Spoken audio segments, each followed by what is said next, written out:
کامیاب تھی کہ جسے انہوں نے تو نہیں پڑھا، لیکن ان سے قبل ایک خاتون جو بہت معتبر خاتون ہے، محترمہ پروفیسر آصفہ زمانی صاحبہ، انہوں نے پڑھ دیا۔ یہ ان کی شاعری کی مقبولیت ہے۔ ان کو چاہیے نثر کے ساتھ شاعری بھی کرتی رہیں، اس لیے کہ شگفتہ گفتگو وہی لوگ کرتے ہیں یا نثری تحریر میں لکھتے ہیں جو تھوڑے بہت شاعر بھی ہوتے ہیں۔ جو صرف نثار ہوتے ہیں وہ بڑے خشک ہوتے ہیں، پڑھتے پڑھتے بھی ویسے ہو جاتے ہیں اور گفتگو بھی اسی طرح ہی کرتے ہیں۔ خیر، میں چلتا ہوں سیدھے صدر ذی وقار کے حضور۔ ان کو میں جتنے بھی خطابات سے نوازوں وہ کم ہیں، اس لیے کہ وہ اس منصب پہ رہے ہیں کہ جہاں سارے الفاظ آ کے بونے ہو جاتے ہیں۔ رشید قریشی صاحب ہمارے لکھنؤ کے ایک شاعر ہیں، ان کا ایک مصرع ہے، لفظ گونگے سماعتیں بہری، کیا کہا جائے کیا سنا جائے۔ تو یہ کبھی بھی شاعری کہیں بھی اچھی ہو سکتی ہے۔ شاعری کا، اردو شاعری کا اعزاز یہی ہے کہ وہ چھوٹے سے چھوٹے شاعر کی اچھی شاعری اور بہت بڑے سمجھے جانے والے شاعروں کی ہلکی پھلکی شاعری، یہ ہمارے ادب کا المیہ رہا ہے۔ بہرحال میں ان کو اس شعر کے ساتھ پیش کرتا ہوں، اپنے استاد کے شعر کہ وقت نے اپنی کسوٹی پر بہت پرکھا مجھے، وقت نے اپنی کسوٹی پر بہت پرکھا مجھے، تھا میں سونا اس لیے کہنا پڑا سونا مجھے۔ یہ شعر ہے اقبال میسر رائے بریلوی کا، اور میں پیش کرتا ہوں ان کے قدموں میں سید صفدر عزیز صاحب کے حضور۔ وہ مائک پہ آ رہے ہیں، وہ اسی شہر کے ہیں، ان کا استقبال کیجیے تعلیم سے۔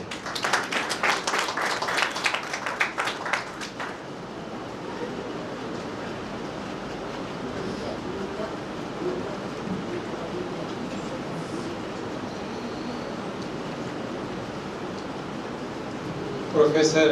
شارق گدالوی صاحب، پروفیسر فضل امام صاحب، آصفہ زمانی صاحبہ، احمد ابراہیم صاحب، رضوان فاروقی صاحب، خواتین و حضرات، آج اس بہترین جلسے میں جو ہمیں یادوں کے اس گلیارے میں لے جاتا ہے، اس میں تہذیبی، ادبی اور ریلیجس ٹالرنس اور کمیونل ٹالرنس کے مظاہرے ایک ایسے شخصیت میں نظر آتے ہیں جسے ہم آج مفتی رضا انصاری کے نام سے یاد کر رہے ہیں۔ یہ نام اپنے میں خود بذات خود ایک تعارف ہے، ایک انٹروڈکشن ہے۔ ظاہر ہے کہ مجھ سے قبل میرے تمام موقر اسپیکرز نے، مقالہ نگار نے، ان کی بیٹی نے خود ان کی زندگی کے مختلف پہلوؤں پر روشنی ڈالی ہوئی ہے۔ سب سے پہلے علوی صاحب کا مقالہ تھا جس نے تفصیل سے ان کے وہ رسومات اور وہ تعلقات جو مختلف اس دور کے بہت بڑے بڑے لوگوں سے تھی، چاہے وہ ادب کے میدان کے ہوں، چاہے وہ دینی علم کے میدان کے ہوں، چاہے وہ جرنلزم سے تعلق رکھنے والے حضرات ہوں، اور چاہے سیاست سے۔ ان کو جیسے ابھی پروفیسر شارق گدالوی صاحب نے بہت صحیح فرمایا کہ ان کے خطوں کے سلسلے میں جو جوابات ہیں وہ اس کتاب میں موجود ہیں، لیکن وہ سوالات اگر کہیں سے مل سکتے تو بہت بہتر ہوتا یہ جاننے کے لیے کہ کس کانٹیکسٹ میں اور کس ریفرنس میں یہ جوابات دیے گئے ہیں۔ تو مجھے اجازت دیجیے کہ میں یہ کہہ سکوں کہ خط اپنے میں خود یہ گواہی دے رہے ہیں کہ اس دور کے جو بہت ہی اہم سوالات تھے، اور جیسا آپ نے خود فرمایا اس پہ وہ اٹھائے گئے ہیں اور اس کا انہوں نے جواب دیا ہے، جن لوگوں نے مخطوطات لکھے ہیں۔ آج جب میں تقریر کر رہا ہوں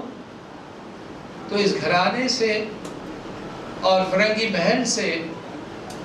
ہمارے خاندانی جو تعلقات اور میرے بچپن کے دور میں جو خاص طور پر مفتی رضا انصاری صاحب کے خانوادے سے رہے، اس کی بنفس نفیس یہاں پر فرزانہ موجود ہیں، اور ان کے دوسرے بیٹے شاہد انصاری صاحب، اور خود کیونکہ ان کا تعلق ہماری انجمن سے تھا جبکہ میں ہائر سیکنڈری میں تھا، اور یہ بہت ہی چھوٹے ہو گئے، آپ اس کا اندازہ لگا سکتے ہیں کہ لوگ کتنے چھوٹے چھوٹے سے تھے۔ یہ انجمن کی نشستوں میں آیا کرتے تھے، انجمن ادب اطفال کی، اور اس میں کبھی کبھی اپنی کہانیاں اور مقالے لے کے آتے تھے اور پڑھتے تھے۔ اس زمانے سے ہم نے فرزانہ کو دیکھا ہے، ان کا ایک گہرا تعلق ادبی خاندان سے تو تھا ہی، لیکن ان کی برداشت تو ہوئی، ان کی جو پرورش ہوئی وہ اس ماحول میں ہوئی جس ماحول نے ان کو فکر دی، احساس دیا، کسک اور درد دیا، اور اس کا مظاہرہ یہاں آپ نے دیکھا کہ ایک بیٹی اپنے باپ سے کتنی محبت کر سکتی ہے۔ سمندر کی گہرائیوں کو ہم ناپ سکتے ہیں شاید، لیکن احساسات کی ان گہرائیوں کو ہم شاید نہ ناپ پائیں، جس کا مظاہرہ یہاں پر ابھی فرزانہ نے کیا۔ یقینی طور پر فضا بڑی کچھ نمدیدہ سی، غمگسار سی ہو چکی ہے، اور اس پہ کوئی بڑی لمبی تقریر کی گنجائش نظر نہیں آتی، لیکن پھر بھی کیونکہ مجھے آپ نے صدارت کے فرائض انجام دینے کے سلسلے میں بڑی عزت سے آپ نے مجھے بڑے افتخار کا موقع دیا ہے، میں اس کے لیے فرزانہ کا، ان کے شوہر کا، اور ان کے تمام اعزاء کا اور اقربا کا اور ان کے دوستوں کا اور یہاں پر جو موجود حضرات ہیں ان سب کا شکر گزار ہوں۔ ایک اتنی اہم شخصیت جسے میں نے خود دیکھا۔ بہت ایسا ہوتا ہے کہ گزرے ہوئے لوگوں کے بارے میں کتابوں سے پڑھ پڑھ کے کچھ نہ کچھ رکھ دیا جاتا ہے، کہہ دیا جاتا ہے، مقالہ نگار اپنی جو اس کے فرائض ہیں اس کو انجام دے دیتا ہے، ایک تھیسس کی صورت میں گہرائی میں جاتا ہے، چھپے ہوئے موتیوں کو نکالتا ہے اور لا کے ہمارے سامنے پیش کر دیتا ہے۔ لیکن جس شخصیت کو ہم نے خود دیکھا، ہم نے دیکھا اس وقت جب جواہر لال نہرو ہمارے ملک کے پہلے وزیر اعظم فرنگی محل کے دورے پر جاتے ہیں، اور اس وقت ہم نے اس شخصیت کو دیکھا جسے ہم رضا انصاری صاحب کے نام سے، مفتی رضا انصاری صاحب کے نام سے یاد کرتے ہیں۔ اور اس وقت کیونکہ میں کافی چھوٹا تھا، ہائر سیکنڈری اسٹوڈنٹ تھا، انٹرمیڈیٹ یا ہائی اسکول کا میرا خیال ہے فرسٹ ایئر کا میں اسٹوڈنٹ تھا، اور اس وقت ہماری انجمن کی ایک بچی تھی، اس کا نام تھا زویا، اور مسیح الحسن رضوی صاحب کی وہ بیٹی تھی، جو بیٹی ہے ماشاءاللہ، اس نے ایک کہانی لکھی، اس کہانی کا موضوع عنوان تھا انمول تھپکی۔ یعنی جواہر لال جی بچوں سے بہت محبت کرتے تھے، آپ سب جانتے ہیں، اور جب جواہر لال جی فرنگی محل پہنچے تو مخصوصین میں جن لوگوں سے ملاقات کرائی گئی، مسیح الحسن صاحب اور ان کی بچی سے بھی انہوں نے ملاقات کی، اور ان کے پیٹھ پر جواہر لال نہرو نے ایک ہلکا سا پش کیا جس کو اس نے کہانی میں کنورٹ کر۔ تو یہ ایک بہت بڑا احساس ہوا، اور ایک اچھے شہری بننے کا اس پہ جذبہ پیدا ہوا۔ میں اپنے بزرگوں سے یہی درخواست کروں گا کہ وہ بھی اپنے بچوں کو، اپنے نواسوں کو، اپنے پوتوں کو، اپنے بیٹوں کو، بیٹیوں کو، بہوؤں کو ہمیشہ انکریج کریں، اور ان کا جیسا آپ نے بھی تذکرہ کیا کہ ان کے شوہر نے ان کی بڑی پاسداری کی اور ان کے ساتھ بہت منہمک رہے اس کام میں اور بڑی محنت کی، اور آج ایک ایسا ڈاکومنٹری ایک خطوط کی صورت میں ہمارے سامنے ڈاکومنٹ پیش کر دیا ہے جس پر اتہاس لکھا جا سکتا ہے۔ اور مخطوطات اور خطوں کی خصوصیت رہی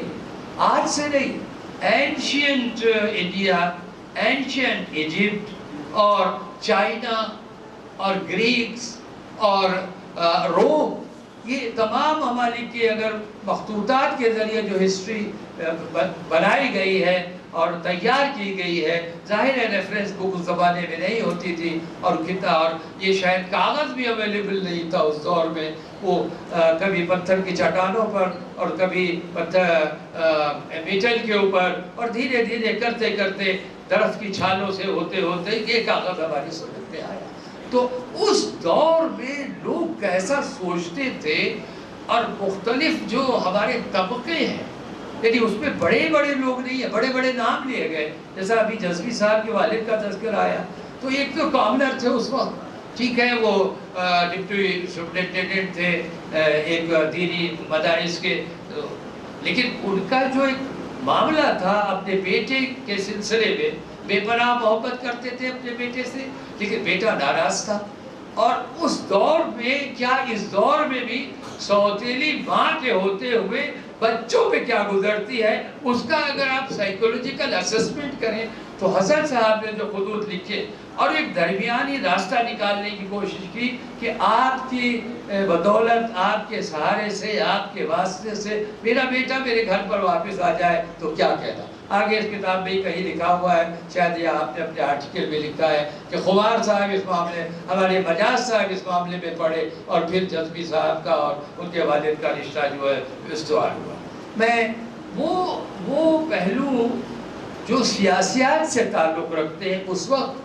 ملک کی سیاست میں کیا ہو رہا تھا، ان کے دو چار انتخابات آپ کے سامنے یہاں پیش کروں گا اور پھر آپ سے رخصت لینا چاہوں گا۔ ان سب چیزوں کا تذکرہ ہو چکا ہے، جس میں خاص طور پر جو دینی و فقہی مسائل تھے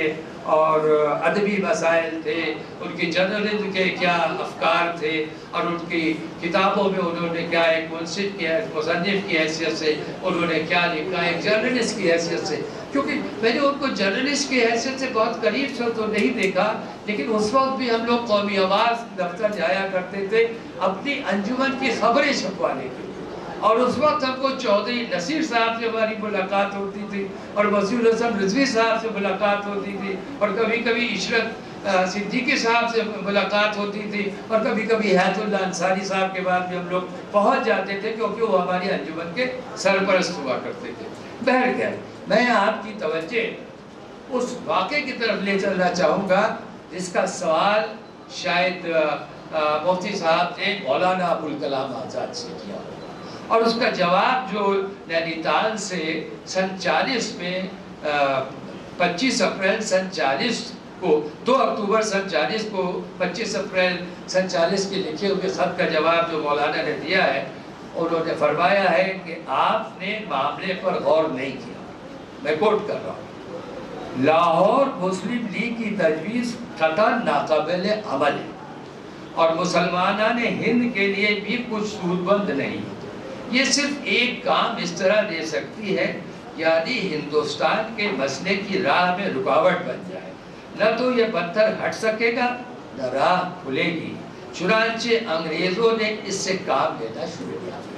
اور الٹیمیٹلی آپ نے دیکھا کہ فکر کیا تھی، تشویش کیا تھی مفتی رضا انصاری صاحب کو کہ جو کچھ ہو رہا ہے اس بر صغیر میں، اس کا انجام کیا ہو رہا ہے، اور ساری دنیا نے دیکھا، انہوں نے بھی دیکھا کہ ملک کا بٹوارا ہوا۔ اتنی بڑی ٹریجڈی ہمارے سب کانٹیننٹ پہ ہوئی، اس میں 5 لاکھ لوگ بٹوارے کے بعد مارے گئے اور 10 لاکھ لوگ بے گھر۔ تو اس خط میں سن 40 میں، اور بٹوارا آپ جانتے ہیں کس سال میں ہوا ہے، آزادی ہمیں کس سال میں ملی ہے، یعنی 40 سال پہلے یہ فکر مفتی صاحب کو تھی کہ اگر مسلم لیگ کی تجویز پر عمل ہو گیا تو ہمارے ملک کا کیا ہوگا، اور ہم نے کس طرح سے اس کے بارے میں سوچ رکھا ہے، اور کس صاف طور سے مولانا ابوالکلام آزاد، آپ جانتے ہیں کہ مولانا ابوالکلام آزاد اور مہاتما گاندھی 2 واحد شخصیتیں تھیں جنہوں نے آخر تک پارٹیشن کی مخالفت کی، اور اگر کانگریس ان کی بات مان لیتی تو میں سمجھتا ہوں جسے ہندی میں تراژیڈی کہتے ہیں، انگریزی میں ٹریجڈی کہتے ہیں، اور یہ افسوسناک واقعہ شاید ظہور پذیر نہ ہوتا، لیکن جو ہونا ہوتا ہے وہ تو ہوتا ہی، اب یہ ایک حقیقت بن چکی ہے، اس کے اثرات آج بھی ہم پر پڑ رہے ہیں، اور کل کیا ہوگا اس کے بارے میں ہم کچھ زیادہ کہہ نہیں سکتے۔ بہرحال اختر علی تلہری صاحب نے بھی ایک مسئلے میں کہ آپ انہوں نے کوئی شاید کتاب لکھی تھی یا کوئی مضمون لکھا تھا اور اس پر ان کی رائے چاہتے تھے، ان کی رائے نہیں مل رہی تھی اور اس کے بعد پھر مفتی صاحب نے ان کو اپنی رائے سے نوازا۔ میں ایک خط آپ کو اس میں سے ایک چھوٹا سا دینا چاہوں گا کہ عبدالمجید دریابادی صاحب نے خط لکھا مفتی صاحب کو، اور اس میں یہ پوچھا کہ بھئی ہمیں تو پتہ نہیں چل پا رہا ہے، لیکن میں نے سنا ہے کہ مہاتما گاندھی نے کئی بار اس بات کا تذکرہ کیا ہے کہ خلفائے راشدین کا دور حکومت بہت بہتر دور حکومت تھا۔ کیونکہ یہ کسی ڈاکومنٹ سے ثابت نہیں ہو پا رہا ہے، تو آپ حیات اللہ صاحب اور ان کی اہلیہ بیگم حیات اللہ صاحب سے رابطہ قائم کر کے، کیونکہ بیگم حیات اللہ صاحبہ گاندھی جی کے کیمپس میں رہ چکی تھی، ان کے آشرم میں رہ چکی تھی، تو شاید ان کے سامنے اس طرح کی کوئی بات آئی ہو تو وہ آتے۔ لیکن میرا کہنے کا مطلب ہے کہ وہ ایک چلتی پھرتی ریفرنس بک بن چکے تھے، اور جو بھی کسی چیز کی ڈیپتھ میں جانا چاہتا تھا تو وہ ان سے مشورہ کرتا تھا۔ میں آپ کو ایک خط صرف ایک خط لکھ کے اپنی بات کا ریفرنس دے کے ختم کرنا چاہوں گا، کیونکہ میں ایک پولیٹیکل اسٹوڈنٹ رہا اور میری زندگی کا زیادہ حصہ سیاست پہ ہی گزرا، اس لیے میں نے اس کتاب کے ان پہلوؤں کو چھونے کی کوشش کی ہے جس سے اس بر صغیر کی سیاست پر اثر پڑا ہے۔ ڈاکٹر عبدالجلیل فریدی صاحب، جن کا نام نامی اس میں گرامی نئی نسل کے لوگ بھی جانتے ہوں گے اور ہم لوگ تو خیر جانتے ہی ہیں، وہ سیاست میں بھی دخل انداز ہوئے۔ دخل اندازی کا مطلب کوئی ادروائز نہیں رہ رہا ہوں، یعنی سیاست میں بھی انہوں نے حصہ لیا، اور وہ ایک بہت اچھے طبیب، ایک بہت اچھے ڈاکٹر تھے۔ وہ لکھتے ہیں، محترمی مولانا رضا صاحب تسلیم، راجہ صاحب کے انتقال کی خبر سن کر جو صدمہ ہوا، راجہ صاحب سے میرا مطلب راجہ صاحب محبوب آباد سے، جہاں تک میں سمجھتا ہوں، اس کا اندازہ صرف کیونکہ اس کتاب میں صرف راجہ صاحب لکھا ہوا ہے۔ تسلیم، راجہ صاحب کے انتقال کی خبر سن کر جو صدمہ ہوا، اس کا اندازہ صرف آپ ہی ایسے چند آزاد کر سکتے ہیں۔ 10 اکتوبر کا راجہ صاحب، جن کے مرحوم لکھنے پر قلم تیار نہیں معلوم ہوتا ہے، کا خط موصول ہوا تھا، غالباً دل کے دورے سے چند گھنٹے قبل لکھا گیا تھا۔ مسلمانوں کے لیے ان کے قلب میں کتنا سوز تھا، اس سے کتنے لوگ واقف ہیں۔ آگے فرید صاحب لکھتے ہیں، ان کے خطوط سے اندازہ ہوتا ہے کہ انہیں احساس تھا کہ بر صغیر کے مسلمانوں کی تحریک پاکستان سے کتنا نقصان اپنی غلطی کا احساس یہ خود کتنی بڑی بات ہے۔ وہ آخر وقت تک قوم کے لیے کچھ نہ کچھ کرنے کے لیے بیتاب رہتے تھے۔ اب کون سمجھ سکتا ہے دہر اور کو آگے باتیں لکھی۔ میں نے اس خط کو اس لیے آپ کے سامنے پیش کیا کہ ملک کا بٹوارہ ہوا، اور میرا خیال ہے کہ چند مہینوں کے بعد جناب بھی یہ سمجھنے لگے کہ ہم سے بہت بڑی غلطی ہو گئی، راجہ صاحب محمود آباد بھی یہ سمجھنے لگے کہ ہم سے بہت بڑی غلطی کی، لیکن لبوں نے خطا کی تھی، صدیوں نے سزا پائی۔ آج بھی اس کا ایک اثر ہمارے اوپر ہے، حالانکہ بھوگولک اور جغرافی کے اعتبار سے پاکستان ایک نیا ملک بن گیا ہے، نیا کا ایک پرانا ملک ہو چکا ہے، اب تو کافی سال گزرتے ہیں، ہماری عمر اور ہماری ایک ہی دن کا فرق ہے، وہ 14 اگست کو آزاد ہوئے، 15 اگست کو آزاد ہوئے، بہرکیف تو یہ میں اس طرف آپ کی توجہ دلانا چاہتا ہوں۔ آخر مجھے معاف کریے گا، ایک خط میں آپ کو اور پیش کرنا چاہوں گا جو چودھری خلیق الزماں صاحب، اور اسی پر اپنی بات ختم کرنے جا رہا ہوں۔ پرانا ملک ہو چکا ہے، اب تو کافی سال گزرتے ہیں، ہماری عمر اور ہماری ایک ہی دن کا فرق ہے، وہ 14 اگست کو آزاد ہوئے، 15 اگست کو آزاد ہوئے، بہرکیف تو یہ میں اس طرف آپ کی توجہ دلانا چاہتا ہوں۔ آخر مجھے معاف کریے گا، ایک خط میں آپ کو اور پیش کرنا چاہوں گا جو چودھری خلیق الزماں صاحب، اور اسی پر اپنی بات ختم کرنے جا رہا ہوں کہ مشفق کی وفات نے میری زندگی ختم کر دی ہے، یوں ہی عرصے سے زیج سے میں امید نہیں رکھتا تھا اور اس وقت میں خسارے میں رہ گیا. میرے لیے نماز فجر کے بعد دعا فرمائیں. یہ بات انگریزی میں شاید نہیں لکھی جا سکتی تھی. یہ وہ احساس تھا جو آدمی زبان میں ہی کہا جا سکتا. اس سے گزارش کروں گا کہ زبان کے مسائل کی طرف ہمارے احمد ابراہیم صاحب نے بہت تفصیلی روشنی ڈالی ہے. نیا وقت ہے، نئے تقاضے ہیں، نئے سوالات ہیں، نئی باتیں ہیں، نئی آزمائشیں ہیں. ہمیں اردو کو اسی طرح نہیں چھوڑنا دینا ہوگا. نئی ٹیکنالوجی کی طرف جانا ہی ہوگا ہمیں، کیونکہ آج جو اخبارات ہیں، اردو اخبارات کا جو سرکولیشن کا جو نمبر ہے وہ دن بدن کم ہوتا چلا جا رہا ہے. اور ہم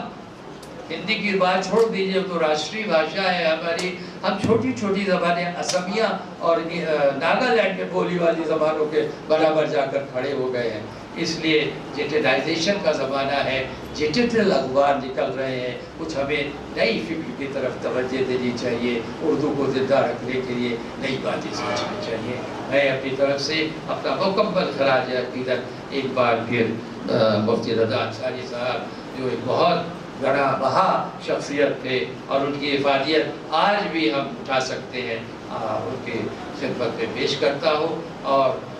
امید کرتا ہوں اور اس اتنے بڑے مجمع کا شکریہ ادا کرنا چاہتا ہوں. جیسا ابھی کسی نے کہا، میں نے بھی شاید پریس کلب میں اتنا بڑا اور اتنا سلیکٹڈ آڈینس شاید پہلی بار دیکھا ہے. بڑا اہتمام آپ نے کیا ہے، بڑی محنت کی ہے، بڑی دلجوئی سے آپ نے کام کیا ہے. خدا آپ کی اس اسپرٹ کو اور اس فکر کو قائم رکھے اور آپ ہمیشہ اسی طرح سے ان تمام حضرات کو یاد کریں جو آپ کے